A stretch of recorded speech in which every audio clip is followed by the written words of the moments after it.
Hey there, here are the members of this group: Joshua Prasad, Shinese Subramani, Ashley Lewis, and Jonathan Lambert.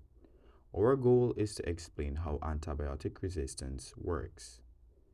We will also discuss the factors which encourage antibiotic resistance in microbes, the advantages and disadvantages of antibiotic resistance in microbes, and how antibiotic resistance can be applied in medicine and industry. So let's get right into it. So, what is antibiotic resistance? Antibiotic resistance is known as a natural phenomenon where microorganisms, such as bacteria, develop the ability to survive and grow in the presence of antibiotics that were originally effective in killing or inhibiting their growth. This resistance can occur through various mechanisms, including one, mutation. Bacteria bacteria have the ability to undergo genetic mutations, which can result in changes to their DNA. In some cases, these mutations can confer resistance to antibiotics. For example, a mutation may alter the target site of the antibiotic, making it less effective in binding to or inhibiting the target molecule. Horizontal gene transfer. Bacteria can also acquire resistance genes from other bacteria through processes like conjugation, transformation, or transduction. These resistance genes can be carried on plasmids or other mobile genetic elements, allowing them to spread between different bacterial species. This transfer of resistance genes can lead to the rapid dissemination of antibiotic resistance within bacterial populations. Once these bacteria acquire resistance, they can survive and multiply in the presence of antibiotics, rendering the drugs less effective or completely ineffective. This poses a significant challenge in the treatment of bacterial infections, as antibiotics that were once effective may no longer be able to kill or inhibit the growth of the resistant bacteria. There are several factors that contribute to the development and spread of antibiotic resistance in microbes. Misuse and overuse of antibiotics. This is inappropriate use of antibiotics, such as prescribing them for viral infections that do not respond to antibiotics or not completing the full course of treatment. This can promote the development of antibiotic resistance. Poor infection, prevention, and control. The inadequate hygiene practices, such as improper hand washing and poor sanitation, can lead to the spread of resistant bacteria.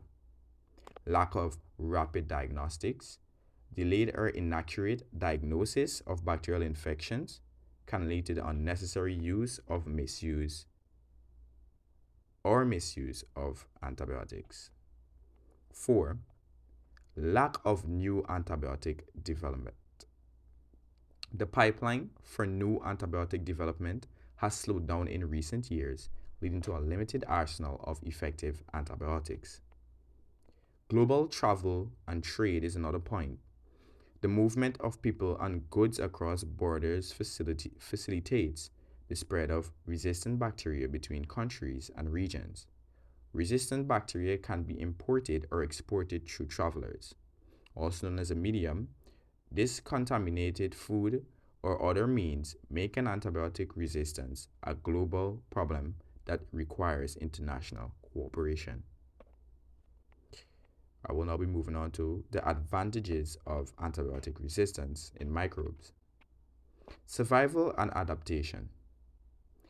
This is a great advantage because antibiotic resistance allows microbes to survive and grow in the presence of antibiotics that would normally be effective in killing or inhibiting their growth. This ability to adapt and survive in the presence of antibiotics provides a selective advantage to resistant microbes, allowing them to persist and multiply. Genetic diversity. The development of antibiotic resistance introduces genetic diversity into microbial populations. This diversity can facilitate the evolution of new traits and potentially lead to the emergence of new bacterial species or strains. Some disadvantages of antibiotic resistance in microbes would include limited treatment options. The most significant disadvantage of antibiotic resistance is that it reduces the effectiveness of antibiotics, limiting treatment options for bacterial infections. When antibiotics become ineffective, it becomes challenging to treat infections, leading to prolonged illness, increased healthcare costs, and higher rates of morbidity or mortality rate. Increased disease severity. So, antibiotic resistant infections can be more severe and difficult to treat compared to infections caused by susceptible bacteria. This can lead to prolonged hospital stays, increased complications, and higher rates of treatment failure. Antibiotic resistance, although primarily seen as a problem, can also have some applications in medicine and industry. Here are a few examples. Antibiotic production.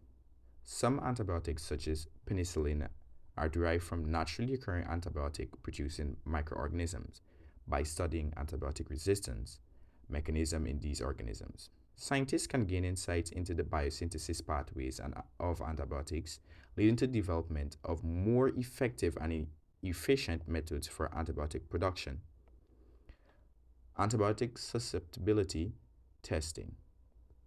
Antibiotic resistance in microbes is used in clinical laboratories to perform antibiotic susceptibility testing. This testing helps determine the most appropriate antibiotic treatment for a bacterial infection by assessing which antibiotics the bacteria are resistant to. This information guides healthcare professionals in prescribing the most effective antibiotics for individual patients. Genetic engineering tools is another point, whereby genes responsible for antibiotic resistance, such as resistance plasmids, can be used as tools in genetic engineering and biotechnology. This these genes can be manipulated and inserted into other organisms to confer resistance to specific antibiotics. This technique is used to create genetically modified organisms, also known as GMOs, that can produce valuable products or perform specific functions, such as the production of insulin. Thank you. This is the end of our presentation. I hope you enjoyed. Have a good day.